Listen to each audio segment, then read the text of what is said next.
And in the fourth watch of the night, he came to them, walking upon the sea. Here is one, he wants to go for a walk and he chooses to walk on the sea. He is walking a morning walk or night walk. Where are you walking? I'm walking on water. Jesus is not like anybody else. And when the disciples saw him walking on the sea, they were frightened. How can that be? It is not common. It is a ghost. But immediately, Jesus spoke to them. Immediately, if you can catch the immediate words, you are sorted. The problem is we miss out sometimes on those immediate words. When there is fear in you, God will immediately speak to you. The Holy Spirit will immediately speak to you. He knows what's going on in your life. He knows what's going on in your heart. He knows how much you can bear. So He's always there to immediately speak to you. But immediately Jesus spoke to them saying, take courage. It is I. Do not be afraid. How is it possible? We have to be afraid. It's human to be afraid. It's practical to be afraid. Take courage, it is I. Do not be afraid. But Peter answered him and said, Lord, if it is you, command me to come to you on the water. Look at this. This is the kind of response that Christians must have.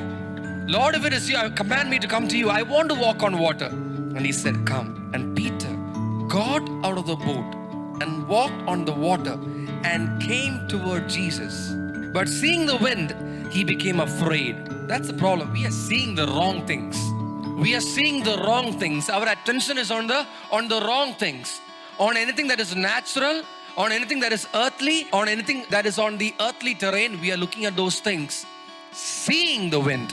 Now, how can you see the wind? Is it even possible to see the wind? That's how finally he looked. He saw the wind. Now, we are scanning for some bad report, some wrong symptom. We are seeing the wind.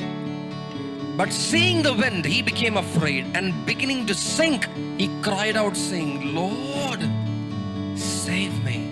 Now, I like the fact that God is gracious. He's a gracious God. Peter, you wanted to walk in water? Okay, come. The invitation is there. You want to walk on water? Come. How did he sink? He saw the wind. He chose to be afraid. And immediately Jesus stretched out his hand and took hold of him and said to him, Oh, you of little faith, why did you doubt? What was on the other side of that question? Have you ever imagined what would have been on the other side of that question? What made Jesus ask that question? Why did you doubt? Had Peter not doubted, what would have happened?